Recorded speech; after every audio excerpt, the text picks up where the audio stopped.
Welcome to another episode of Misfit Social Podcast. How we feeling today, gentlemen?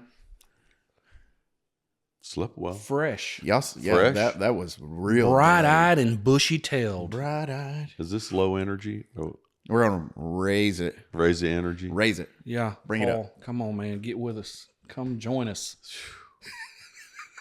My voice hadn't even started yet. Did you win the pool game last night in billiards? You know, I did. You did. Did you have any money on it?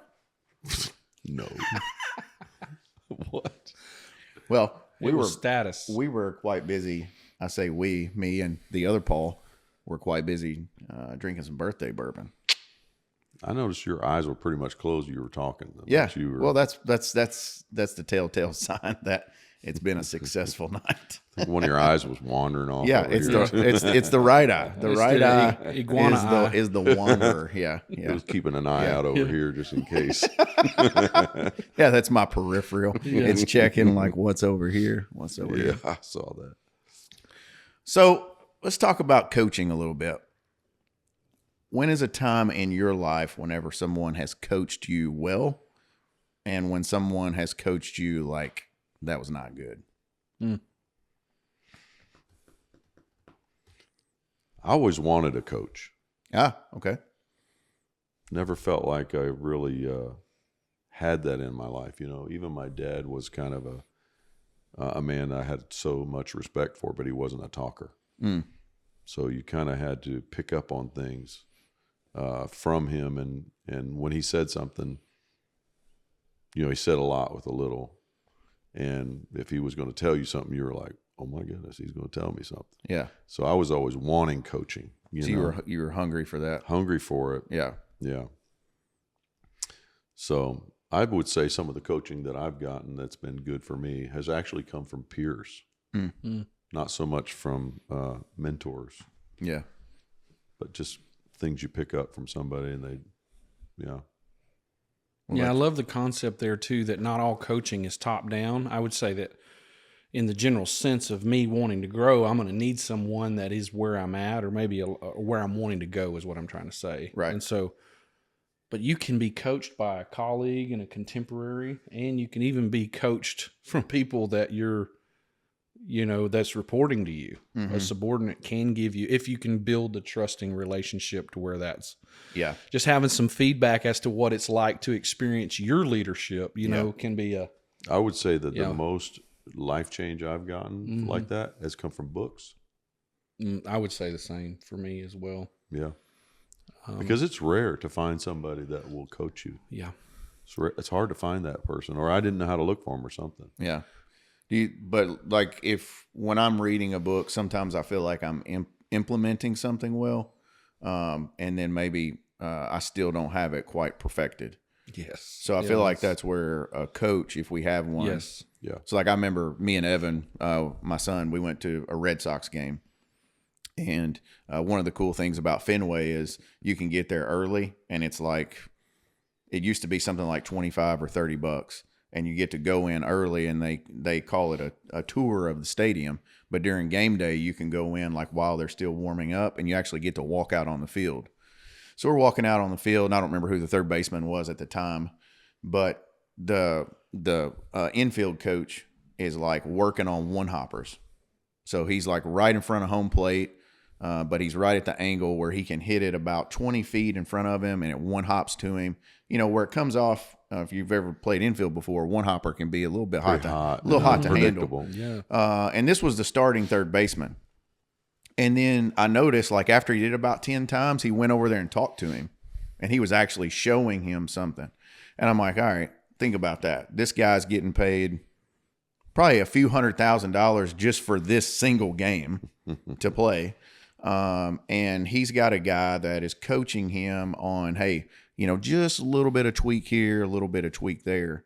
And I think like when you're saying, Paul, something that you're hungry for is that's the little tweaks that I feel like make somebody like a true professional or truly master, right. I mean, you know, of the craft. There's a little bit of practicality in this, you know, because if you don't have deep pockets, then you're hungry for something, and you might even be able to identify somebody you'd like to hear from, and then you're like, talk yourself out of it, because it's also an investment. All right. So like golfing, I just learned golf from my dad and playing, and I didn't realize I had some quirky things going on. And one time I was in my 30s and I paid for my first lesson in golf. I'd never taken a lesson. And this guy just basically showed me an error in my swing that was pretty egregious, and just corrected it. And it changed my entire game, like a 1.5 hour session. Yeah.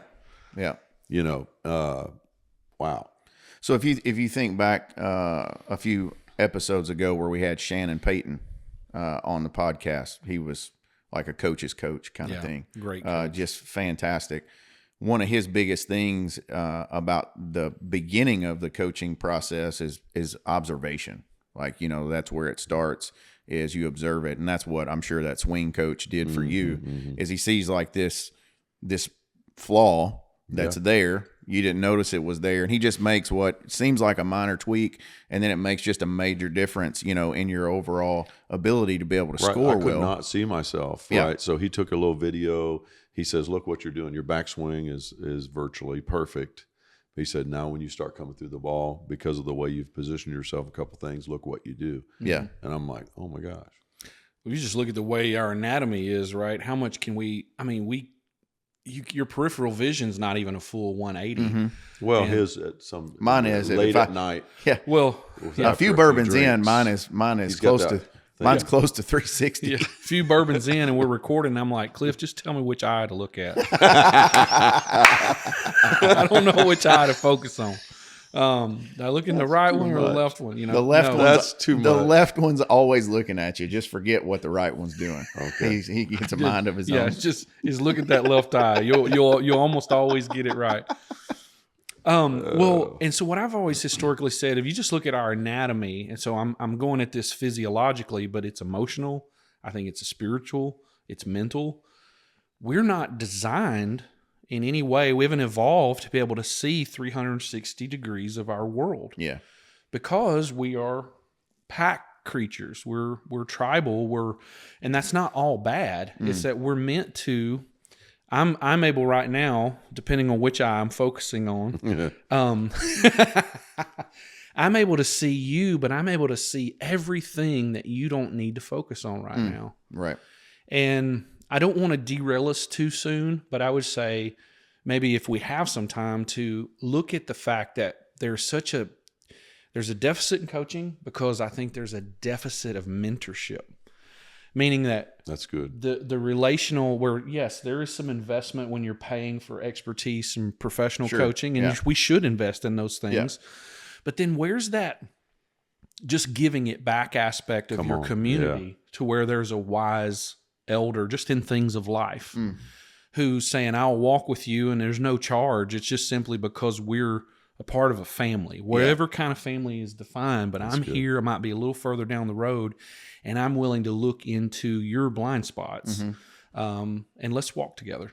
So I think there's a piece of coaching there that I'd like to just kind of at least put a little highlight on culturally. Don't you think, like, it doesn't have to be somebody that's far down the road from you. Sometimes it's actually a peer. It sure can. I mean, I've gained a lot from close friendships. Yep. People that will talk frankly with you. Well, My wife too. I think the spectrum shifts too, that as we get older and wiser, well, I mean, and I was going to tease you. It's too good of a joke to not tease. come At on. your age, Paul, there's not many. Hey, wait now. That are we've left. got on him. Now you're going to get on me. It's coming around. Paul thought he was. It'll come Paul thought around. he's going to make. Paul It's- thought he was going to make it through a whole pod without getting picked on. That's why he came at me on my eye. He was like, "All right, we're going to put My this turn. right on." He came My on. turn, yeah. I was just going to say, honestly, Okay, go. and seriously, how many people are left Yes. who were on the Oregon Yes. Trail? On the- How many? You know what I'm saying? I'm just saying, if you were to really look and ask someone, Yeah. that That's a shirt's little- authentically Oregon Trail. Yeah. yes. It's kinda warm. Just left This the was scarf. made by Mr. Filson himself. Mr. Philson. So, with all that aside, and that was too good of a joke. But as we do age, we have less of a mentor who's older or a little further down the path. So we would naturally begin to derive. This is a nice way of saying something. Keep going, though.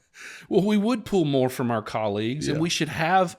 And that's all I'm saying is I think coaching has a multifaceted aspect to it. Yeah. I need, as much as I can, someone who's ahead in whatever way that is. Yeah, so I think, it's really clear in all aspects of our life that if we have coaches, whether it's in sport, in leadership, spiritual, whatever aspect it is, It makes a difference. So my question that I find myself asking, so at Tunco, we have started to identify our, like, what you would call a traditional manager. We've started using the language of coach, because I want both the manager to see themselves as a coach, and I also want the team member to have that expectation that they are supposed to be coached. Now we've introduced that language for probably the last 24 months, but the language in of itself was not enough. And I think there are people who probably feel intimidated about coaching. Maybe they feel like they don't have the right tools. Yes. And so Royce has come on, and for 12 months, one of the things that we're working on is him being a coach to the coaches so that they get a real grasp of what it means to be a coach. And I think if you've never actually coached a team sport, that it's a little bit difficult to really even know where to start. I mean, going back to Shannon Payton, I mean, he gets on and talks, and he has mastered the art of coaching, but he has been working on that for decades, and he's worked on it with all of his kids at multiple sports and at multiple levels, to where now he's had kids go all the way to D1 full ride scholarships, and he's had his first kid become a professional. That's at a pretty high level. So Royce, whenever you're coming on with our group, so you've been onboarded now for a couple months, you're getting ready to spend your third full week there in a couple weeks. I want to hear from you a little bit on how you're feeling, the feedback from people when they're like, okay, what's this going to look like? Do you feel like people are embracing it? Are they a little bit intimidated by it? Just give us a little bit on what you're experiencing in that environment. Well, like with any new thing, there's a little bit of like, what is this, right? Which is fine. And then sometimes in a corporate setting, which is what we need coaching. We need coaching in a corporate setting. We need coaching. I think we need coaching in life. Yeah. But in just kind of building to that, some people feel like most people are going to lean towards a fear response to start with, right? So the goal of the coach is to soothe that. And what I've experienced, and I just answer it very quickly, is that I think people going into our third week are really excited about it. They want to see where this is going to go. But I feel like I've needed to make sure, and this goes into good coaching and bad coaching, so we'll actually tie your original question in too. I want them to know I'm not there for my success. My success is tied to their success, so I'm fully in on their success. Their success will naturally, from a coach's perspective, if a coach is 100% invested in his player's success, that is his success. And so do you feel, sorry to interrupt you Or real her quick, success. but that flashes me back on, Sure. You mentioned the original question. I had a baseball coach in high school, and I was going to my vision that Paul was making fun of me on. I've always had trouble judging fly balls because I actually, this right eye, not just when I'm drinking, it does kind of tend to do its own thing. So like if I move too quick, it's like it has to recalibrate. So we were doing drills one day where we had to run from third base, like you had to run just all out. And then you had to turn around. I may even told this on the pod where Shannon was on. So if it's a repeat, sorry. But you had to run all out from third base. And when you get to about right before center field, he would put a ball in the pitching machine, but he had it where it would throw it like super high. So you had to, when you heard it go thump, you had to turn around and find it, and then catch it like in the right position, not just over the shoulder. And I just couldn't catch it in my vision. It wasn't because I couldn't catch a fly ball. It was because I could not see it. And so I'm trying to, articulate this to him. So the whole team has to do it. And he wouldn't let you stop until you actually caught the ball. So he's yelling at me, like totally demeaning me.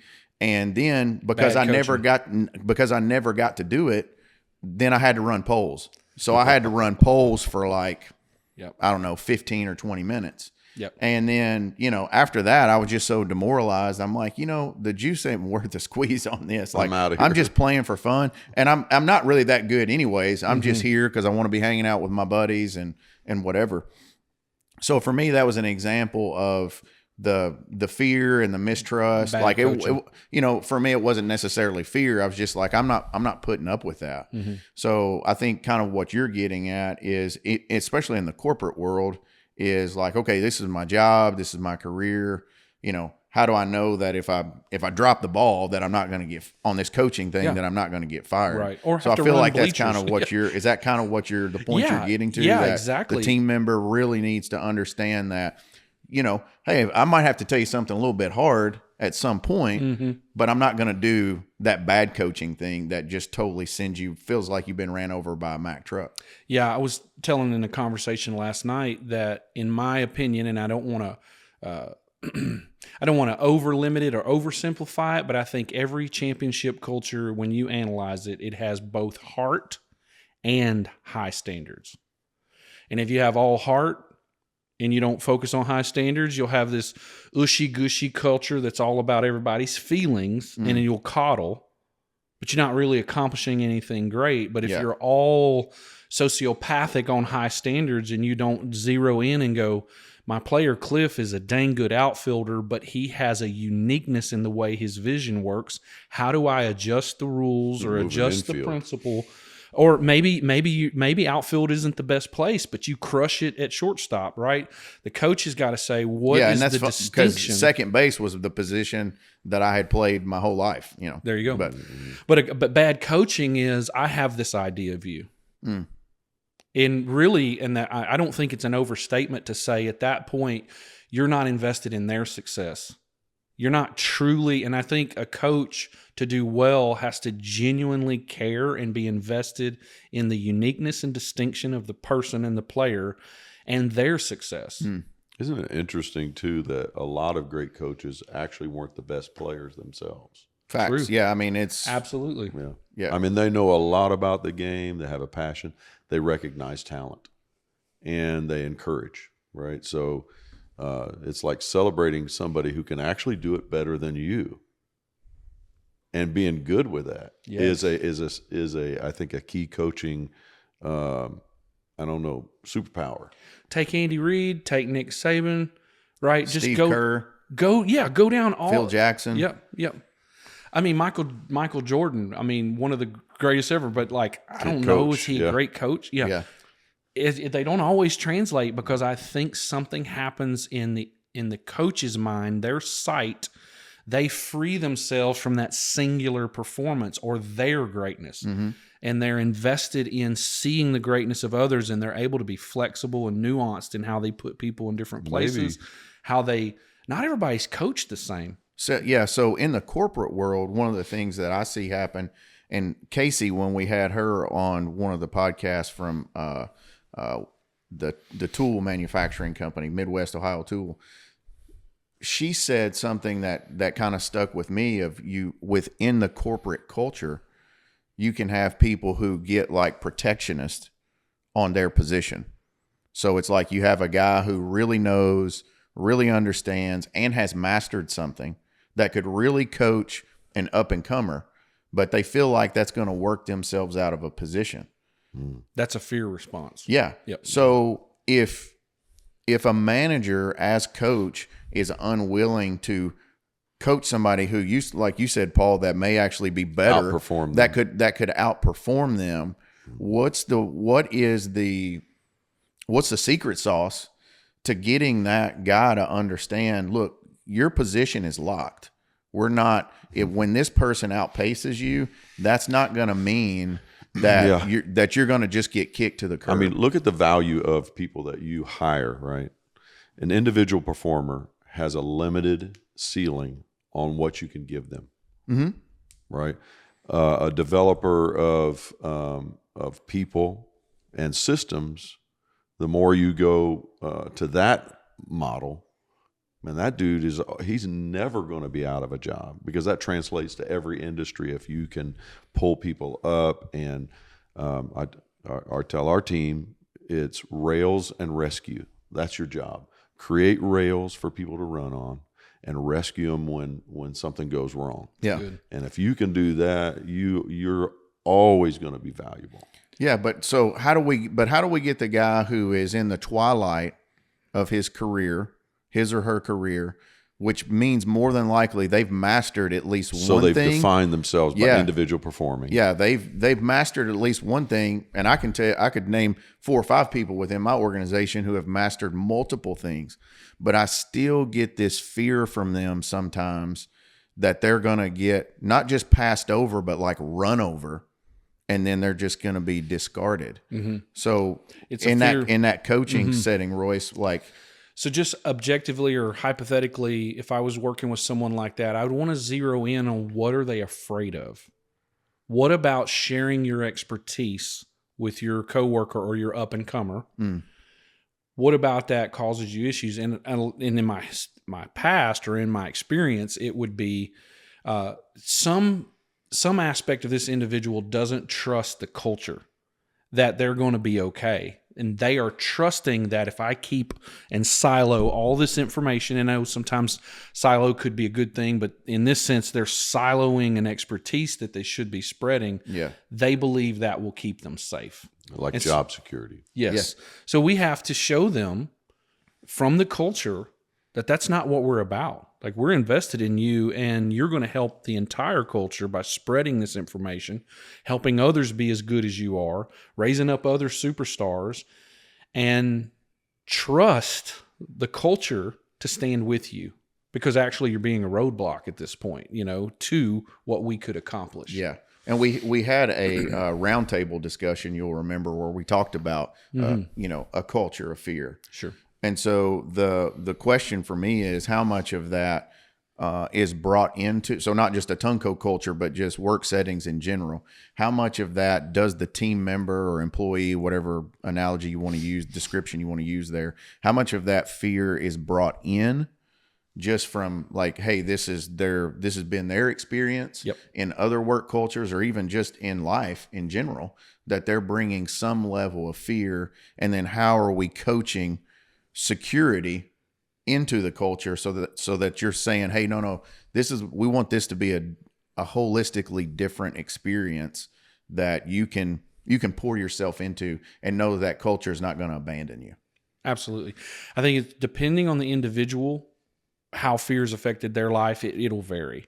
But the thing that we can do is we coach well, and we're consistent as a culture. And so sometimes we just want to make sure there's no mixed signals. And as we zero in, they may have seen, something happen to someone else they don't have all the information on. Yeah. You know what I'm saying? Like, people get fired at work. It happens, yeah. Yeah, it happens, right? It's not our first choice with everything, but sometimes it has to happen. Just a thing like that, if they don't understand, that can make them afraid. They can start trusting to say, well, I'm just going to keep this here, and they'll think twice about getting rid of me. And what it's doing is it's like a blockage in your arteries. Things aren't flowing very healthy in the body of your company when we start thinking like that. So fear becomes a blockage. But good coaching, where we're intentional to say, hey, I'm noticing you're having a hard time passing on some of your skills, which is one of our goals for your position. We got to raise up some other rock stars. Yeah. What's happening? Yeah. Just a conversation around that. And sometimes they don't know that they're doing it. You can see it as a manager. It's a blind spot for them. It's a total blind spot because they just saw something and they're like, man, I need this job.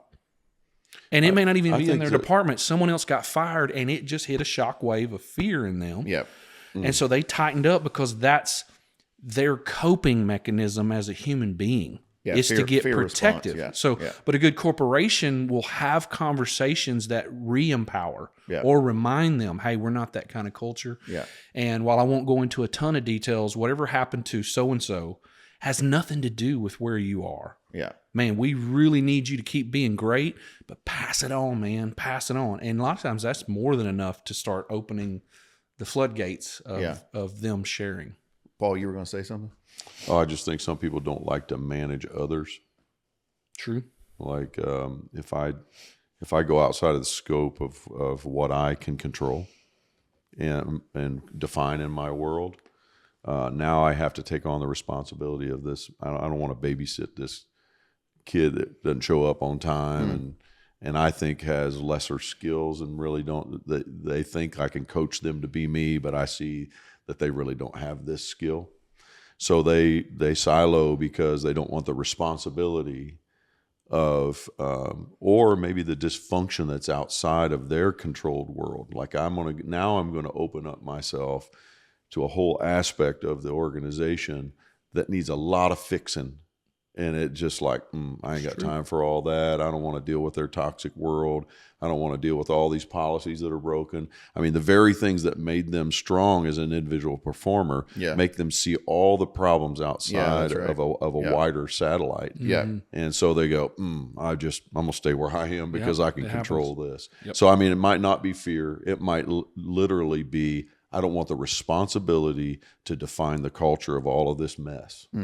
So I'll stay in here. Yeah, I think another thing, and that's a great point, Paul. I think another thing that I've noticed within our culture is we run very lean. So that means you're never going to find somebody that has the time to just be twiddling their thumbs. Like, I'm going to pause and drag you up here and teach you how to do this. Correct. So I think that's another thing that we're going to have to identify in our culture is how do we define more clearly define for a coach, what does that look like? Yes. Like, what does that mean? How much time do I need to dedicate to it? And when you first start something, it's clunky. Like it's not rhythmic. So it's going to take some time. I think most of the coaching can be done in rhythm of just being a manager. Yes. It's not like you have to take, it's not extra work. Correct. Yep. Yeah. So it's about, I mean, and I've said this multiple times at work is, hey, just you take lunch. We give everybody an hour lunch. Just, take them to a Mexican restaurant, Subway, McDonald's, just go out and start the relationship that way. Start making the investment till it becomes rhythmic. And I just feel like it's so foreign to people right now that is one of the things that makes it difficult. And then it's easier to just be like, well, manage. Did they clock in on time? Did they get the amount of throughput that they were supposed to do? Just like this 5 checklist thing. And then I don't have to worry about all that other minutia that you're talking about. But that doesn't build your team up. So then whenever you start having the problems and the wheels start coming off, a lot of it is because there's not been trust created. You haven't been coached properly. And so it becomes a systematic failure that goes on over time. I wonder too if it's, you're asking something of somebody who's not built for it. Okay, it can happen. Seriously, like their gear is just not to be a coach, right? Just because they're the top performer in a certain silo doesn't mean they're also good at bringing other people along. It might not be the person you're looking for. Yeah. So then, do you feel like that would mean you got the wrong person, or they might be the right person to be in your mind because of their expertise, but maybe they're just in the wrong seat on the bus. Yeah. I mean, like my oldest son, I mean, he's brilliant. He's an engineer brain. He's an investigator, and he just does not enjoy managing people. And so now he's in a job where he's an investigator. Like he goes find the problem and brings you the solution, and he's the best at it, and he's loving life. Yeah. Right. You make him try to coach what goes on in his brain, and he's just going to think you're stupid. Yeah. But then I know who you're referring to. If you just have a one-on-one conversation, you're going to get coached about all kinds of things. And so I think, meaning like I've had a conversation with him just this weekend, and we were talking about tankless water heaters. And he's electrician. He's the maven. And so I guess what I want to say in that is that's a kind of coaching. Yeah. A high-performing individual does not always translate to a great coach, like Michael Jordan. Yeah. And I'm not saying he's a terrible coach. I mean, my goodness, he knows more. But it's not like he's coached a championship team. It's not. He doesn't have the accolades of Phil Jackson when it comes to coaching championship basketball. I almost said baseball. Nor does he have a championship without Phil Jackson, just for what it's worth. Well, yeah, there you go. Absolutely. So high individual performers don't necessarily always translate to that level of coach. But wouldn't you like to have some lessons from Michael Jordan in how do you shoot free throw? Like, he can coach. You see me? So the idea is broadening and defining what coaching is. It's not management. Yeah. Well, if you It watch, doesn't have to good, yeah. immediately be. It could Translated include it. management, but it doesn't have to be for that individual. Yeah, so I think in the second phase of what we're talking about at Tunco is where you're teaching everybody to coach a little bit. Exactly. Is understanding like, okay, well, what does coaching as a group look like where I'm Yes. coaching the team? Yes. And then what's one-on-one instruction? Exactly. That's like the golf swing thing. Yes. You know, where it's just like, hey, I'm just going to share a little nugget. I think high performers, if you watch Netflix documentary and you see Michael Jordan, how he would run a practice, like Yes. it would not be sustainable. Right. Like that's where him and Steve Kerr, he punched Steve Kerr in the face. Yeah. What? Yeah. Yeah, because Because of a practice? What? What do you mean? yeah, Practice? he wasn't He was- they weren't jihawing in practice, and Steve Kerr was fairly new to the team, and Michael Jordan was like, "Hey, MF, let's get with it here." Yeah. And he was raise the standard. Yeah. He practiced hard. and he was Jordan kind of did. loafing, and he came around a side pick, and Jordan elbowed it or gave him some kind of shove. Okay. And he jumped up and shoved Jordan, and Jordan just busted him in the mouth. And Phil Jackson was like, "Hey, go take a break." Or maybe I got that vice versa. However, but somebody got hit in the face. But it was initiated by Jordan's intensity, and Steve Kerr kind of like Jordan just felt like he was loafing a little bit. But that's where we've talked about, you can't carry that level of intensity. Right.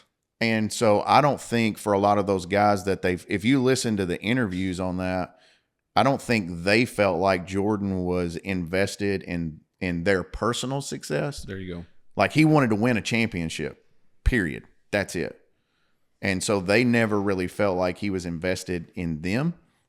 And so when he gets emotional, I think it's at the end of, I've watched this thing like 100 times. It's so good. At the end of episode 7, where he gets emotional, if he's like, "Hey, if you don't want to play that way, don't play that way." And he's starting to get, he has to take a break and walk off camera. Because I think he felt like, that cut him a little bit, and he took that personally.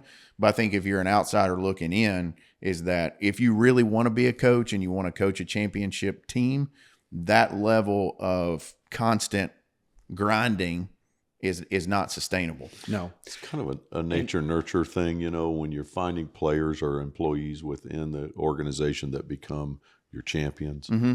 There's a kind of hunger. I don't know that you can coach it up. It's like somebody in the organization, they can be running a pallet jack, but they're not going to be running a pallet jack the rest of their life. You can just tell. Yeah. There's a certain hunger, and they're going to find their way to coaching. But They're whether gonna they're find running the their way. pallet jack or they're running the sales division, they run it with the same intensity. Exactly. It's like full They're tilt. going somewhere. Yeah. I mean, and so you can't necessarily, you can coach people on to a certain degree, but you can't give them that. Mm-hmm. Yeah. Sorry. So, but I from mean, that aspect, I think again, going back to that documentary, I think Phil Jackson had to coach the dynamics of that because he was all the egos. Yeah. and He was having to keep the GOAT Jordan, like pull the reins on him at different times to just be like, "Hey, your level of expectation can't be everybody else's level of expectation because everybody's not Michael Jordan." And what I found when I fell in coaching is like I am high intensity. Like that's my nature. I don't need you to put a boot in my backside to be motivated. I'm just like, let's go. Same. But that's not everybody else. And if I try to coach people at that level, what I find out is that I burn them out really super fast. Yep. Yeah. Yeah. So that's where I was going to segue. A couple things I want to say while I have the mic. Our goals at Tunco, coach the coaches. The coaches, that's a position, and that's the terminology for really management in Tunco. And correct me if I'm wrong. Yep. Then our next long-term goal is a culture of coaching. Well, that's not just a culture of management. It's the act of coaching. We shouldn't make it immediately synonymous with the position of coaching. And like a Phil Jackson is doing a broad sense of what a coach in a position does. But a high individual performer can have a heart in a culture of coaching to say, I don't want to silo my expertise, and I'll find ways that are unique to me to pass on these things that we're learning so that we're always helping each other succeed. So I just want to kind of make sure there's a little distinction there in the sense of when we throw around the word coaching, right? Okay. Not everybody's going to be Phil Jackson, right? Yeah. And not everybody's going to be Michael Jordan. But one thing we can't miss is empathy.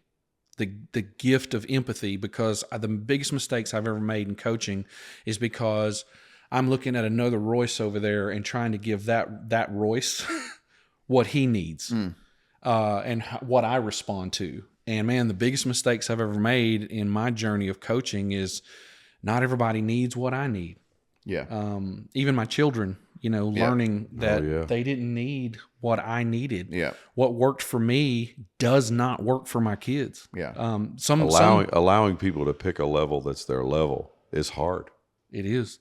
Well, and then still keeping the heart and high standards, right? You still can have like, hey, let's reach for the stars, to use a cliche, but what works for you? How do you see the world? What are the stars to you? Right? And then, but finding that spot in them as to what, like the Andy Reids of the world, and just kind of go into football coaching, they know how to tap into these players and coach them from inside their perspective to push higher, to do more. So I want to make sure I'm hearing you right.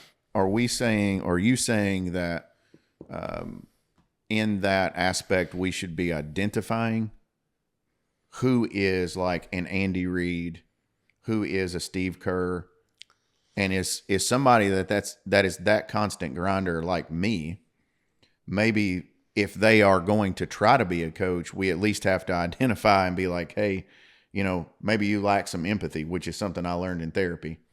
And it was like, I can still be a coach, but I have to be aware that high performance desire can kill whoever I'm trying to coach or the entire culture. Mm-hmm. Yeah, I'm asking that question. Are we trying to identify that early on? Well, I think we have to identify those who are skilled at coaching. Maybe that's a better way to say it. Yeah. Absolutely. Yeah. And then we always, as coaches, should be refining our coaching. And then it's worth noting that we could have some people in the wrong seat on the bus as we discover that they just really, like you've said earlier, they just don't have the aptitude for that broad positional coaching. Yeah. Now, they could be a great, like, let me teach you how I do some of the things that I do, or just come alongside me. That's not the same as a management level or a position. They're not going to take the whole team somewhere, but they might show you something about free throws that you've never seen before, and they should be willing to share that. Yeah.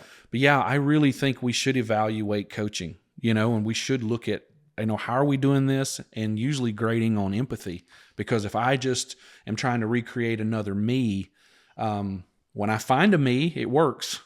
But there's going to be a lot of people who could be coached up higher that we miss because the way we're approaching it is not empathetic. Yeah. I'm not seeing the world from their point of view. So I've got to get in their head and in their heart. So one of the things that I pitched to the team back in the fall was what is game time for us? If we just stick with basketball, football, whatever. What is game time for us and what is practice? Because in the corporate world, and I couldn't really get that to get a lot of traction because maybe I wasn't articulating that well for the rest of the team. But I feel like it's a lot of yes, if you're in a game, you're doing some coaching in a game. But in the reality is, if you're not prepped correctly, you can do all the screaming, all the mid-level coaching, whatever. You're not gonna win the game. So the real coaching happens before the game. During practice, in the preparation. So that is something that I put to them. And I was like, how could we identify? Like, could we have camps? Like we're spring training, whatever it is, where you're saying, all right, we know when we're at work, we have to do our jobs. And so that does make it complicated to do deep dives into coaching. You can do the things like a rhythmic coaching, whatever, come alongside, go to lunch, like I mentioned. But sometimes these deep dives into coaching people up and learning skill sets and all that is important. So could you see a world where we do that. Like we have a spring training, we have a fall training and an off season, that kind of thing. You see that ever being successful in the corporate world, that kind of model? Yeah, I think how you onboard gets that coaching spirit started. Yeah.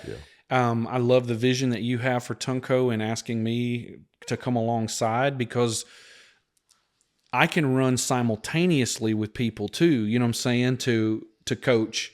Obviously, there is a difference between game time and practice, but we can figure out where are those pockets. I think you had mentioned that sometimes summer kind of quiets just a little bit in the industry. Great time. Let's practice. Yeah. Let's focus there. Yeah.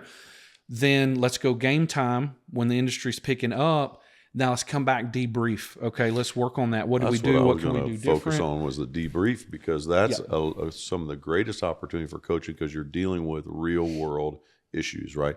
Rights, wrong, missing, confused, what happened in that scenario that we just don't want to repeat. And then just lessons learned. I mean, that to me is the greatest coaching piece. So, if somebody performed and you had a critique and you had a cringe factor and you hold that in, you're not coaching. Oh, right. You're not coaching. So you're just like, you need to have a forum where it's not like an affront, but it's a regular rhythm to come back to them and say, next time you do that, optimize it this way. Yeah. Because what you did was fantastic, but this piece caught you. That's like watching the film after the game. Exactly. A couple of days later, you come back. I mean, that is the coaching. Yeah, that's the kind of stuff. Watch the film and see what. And there's no hiding. You know what I'm saying? When you're watching film, you're like, man, I got blown off that block. Yeah, and the whole team destroyed. And the whole team comes in and watches it together. Yeah, and there's a sense, and again, that's where you want to. Let's take high championship level, professional level football, right?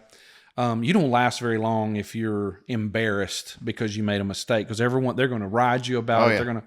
What we have to do is create how are they able to do that? I'm sure that some of those guys at some point in their life had their feelings hurt, but they're the champions. You know what I'm saying? They've moved on past that. Yeah. Yeah. We have to do that work in every organization that we dare to have. Is how can we raise joy?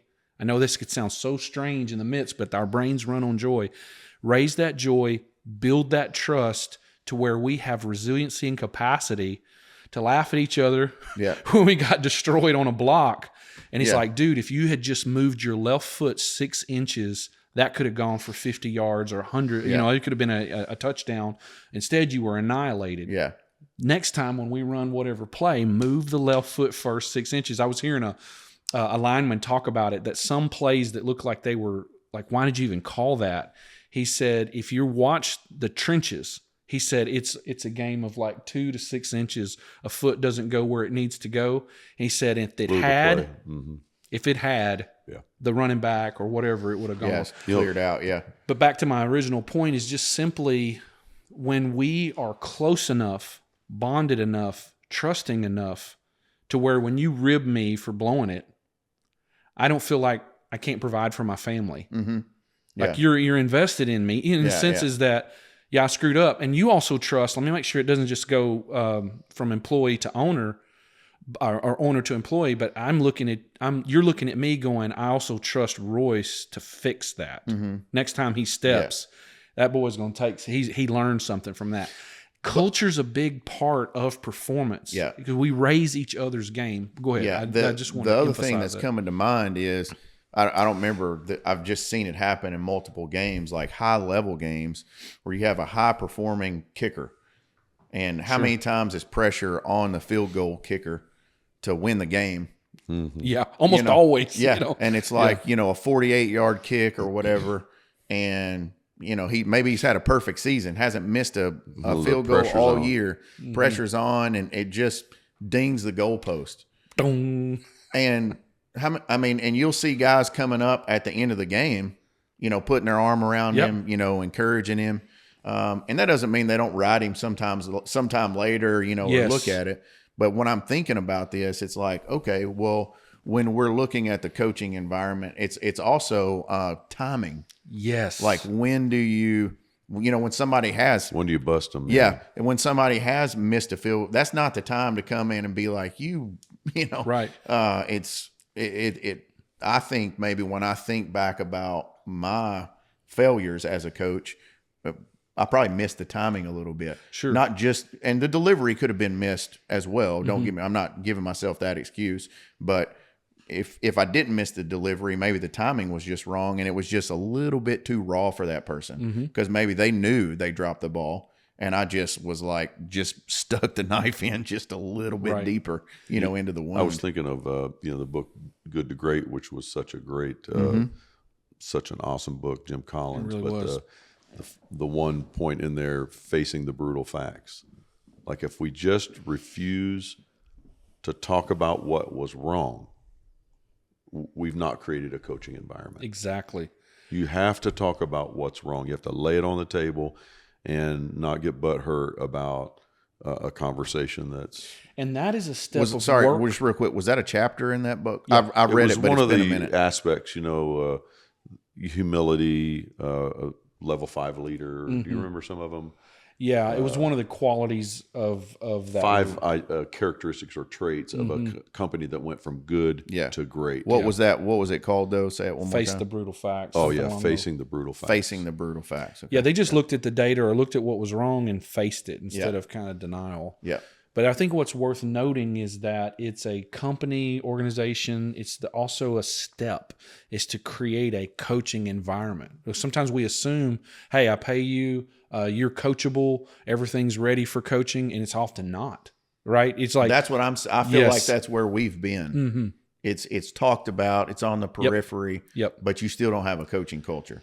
And fundamentally, psychologically, that's joy that leads to trust, and a trust that creates a bond. And then you've got big, huge dudes who could rip you apart in a football locker room who'll give each other grief. I mean, even almost like if you hear them sometimes, you're like, good grief, man, they're giving each other. Yeah. And all of that is actually lifting each other's game. It's not a shame. Yeah. It's not debilitating, it's raising, but they have a bond that can afford that and actually turns it into something good. I think the rhythms have to be there, because if you just do it based upon leadership by sight, like something happened, now we're going to talk, now we're going to have a come to Jesus meeting, I think that creates kind of this fear-based culture, like, oh, I'm getting called in, here goes. But if you're in you get a rhythm. For me, it has to be on the calendar, one-on-one meetings. And we got some things we're going to talk about that are lightweight, and I got a couple of points we're going to hit. You're going to get hit in the face, because, and I list them. I got these conversations queued up, but I'm not talking to you today. I'm not going to come in your office and front you up, right? We're going to have this conversation in the rhythm, in the normal rhythm, where we're talking about, how's your dad? How's the family? What are the kids doing? Hey, did you end up, buying that truck you were talking about, And by the way, you suck a little bit. Well, and you're bringing up a good point, but I think something that we don't want to miss from what I'm understanding, what we're learning about this right hemisphere of the brain, which is pre-conscious. It's this thinking you do before you know you're thinking. It's like the crude definition of a paradigm. A paradigm is what you think about something before you think about it. And so we have this part of our brain, and let me just say this, good coaching always coaches to a group set of values that we hold. It's about the vision. It's not about the person. It's about the vision of where we want to be. Who are we? Yes. And we need to define that, because even in this room, right, there we can be kind of all over the place about different things because we're humans. Yeah. But if we're in an organization, we need to know clearly what is our mission, what is our purpose, what are our cultural values. All great coaching. So you can point to it. You look at football teams, because we've been using football or basketball. Yeah. They will coach them back to who we are. Yeah. We are this. Yeah. We are that. We stand for this. We stand for that. And that reduces toxic shame because we are this instead of I suck. That's good. I'm not enough. Because I love one more thing here. I was going to bring this up because I loved your kicker illustration just a second ago. The last thing he needs is more pressure. Yeah, right. Yeah, you'll see guys come over and high-five him and rub him. Quarterbacking, just throw quarterbacking in real quick. It's the hardest position in sports. The amount of brain work that they've got to do. Yeah. The last thing they need is to feel shame in case they throw an interception when we really need to win. Yeah. So you watch coaches, like they're doing everything in their power to reduce the stress of the performer. Yeah. That's good coaching too. Later, when it's not a high-stakes environment, the timing, We can look at film and go, what do you see there? Yeah. Right. That sucks, Yeah. you know. Yeah. But they're not in a place Let them to tell where- on themselves. right? And Yeah. it's not compounding their shame, because when they get in their own head, they're going to even Correct. play worse. Yeah, and when you watch the tape back, the interception might have been because the receiver went left when he was supposed to go right. Yeah. Hey, And let me throw. and then he just wasn't in the right spot. Right. But the quarterback could take all of that on take all themselves, the and they didn't do embarrassment. anything Yeah. wrong. So I want to going back to the on season, off season. Mm-hmm. Yes. Something that came up the other day was what is being celebrated. So if you think, again, staying in this same vein, their season lasts for a certain amount of time, and then they win a championship. How many times have you heard high-performing players say, hey, we're going to go celebrate this week, but next season starts next week, Yes. and then we're right back at it? I think maybe in the corporate world, what happens is, like, we have a 5-year goal right now that we're moving that's a towards. long ways. That's a long ways. It is. So what are you doing in the meantime to be like, okay, well, in season 2025, in Yes. this championship season, Take a victory lap. yeah, but we could pare that down Yes. and be like, okay, these are the goals for this year. Yes. And we're going to hit these goals, and then we're going to celebrate at our Christmas party or whatever. And we're going to have a championship celebration. I've never thought, I mean, I'm just thinking, It's critical. It just hit my mind like while you were talking, but I feel like that's probably something we need to think about introducing as well. Absolutely, because you said it. Rhythms are a key part of this, and so it's easier in sports. So you've got the baseball; it's 160 something games. Monday morning film, yeah. Right? 17 games in NFL. Yep. Then you have practices that are commensurate to whatever's going to happen that weekend. They practice, but then they got to think in terms of like, let's not hurt anybody. Yeah, right. But let's practice as hard as we can without hurting anybody. Yeah, you don't want your star player breaking their ankle during practice. And then you got preseason, you've got rookie camp, and you got off season, but finding what is that in your industry Yeah. to where we could start implementing rhythms like that and then celebrate wins almost quarterly so people can see, you know what I'm saying? If there's and again, not saying it has to be, at least annually. So we're on our way to see how are we doing? Because that's another thing that we need to coach to is people, like one of the highest fears a human has naturally, it's not like anyone's doing it, is uncertainty about the future. Leaders help by removing uncertainty about the future. Here's where we are. Here's how we're doing. Yeah. Here's where we're going, which all of that aids in someone's ability to take the next step in what they're doing in a I company. was going to say, let's a twist to all of this in the maturation of a company. Mhm. That, we're all talking about this top-down coaching.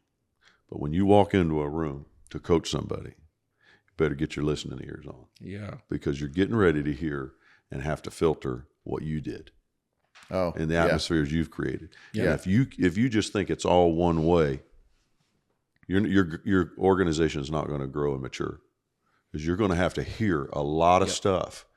And it's not all stuff that you can deflect and say, oh, that's a bunch of garbage. You know, no.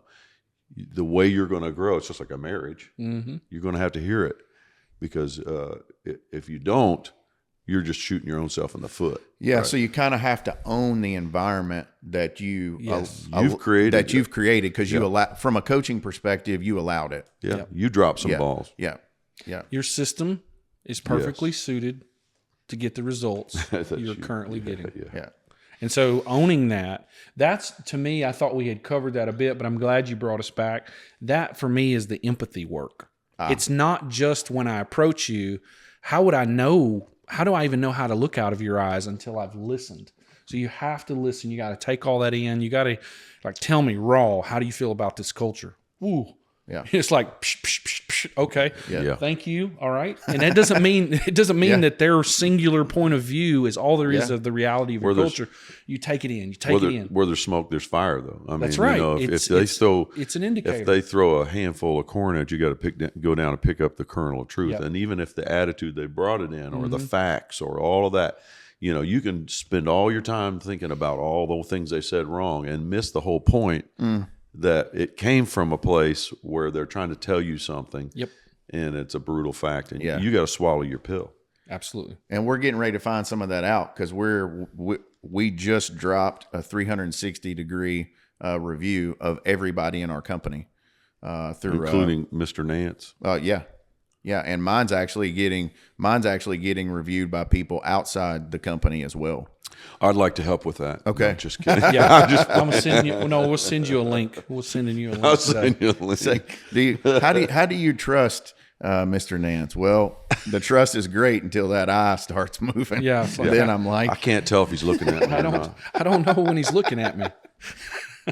all right, well, we're getting low on time. Let's transition this just a little bit to at the beginning when we started the conversation, we were even talking about like life coaching one-on-one, like people in the community. And one of the things that jumped in my mind is we think about the Western culture, and I feel like we don't do a very good job stewarding our elders. Like, so it's people Like you make fun of them. You talked about the Yeah. Oregon Trail. you know, Oregon Trail type stuff. Yeah. yeah. Being 100 years old. Yeah. You know what we're talking about, Paul. Yeah. Yeah. So in my mind, I feel like it would be excellent if we could come up with a way to create a space for elders to coach, like real elder. I'm not just talking about like, Yes. I'm talking, you know, people has got some age on them to like, how could we create a forum where it's like, we want to come in and Within a company or with even let's say within a community. Let's move off the business thing for just a minute. Let's say with Sagebrush circles. yeah. Yeah. Let's say within a community. What's a way that we could pull them in and get them engaged? Because I think a lot of times as somebody moves into retirement, they feel a little bit like, okay, I'm a little lost right now. So what's my next step? There's a little bit of fear there for them.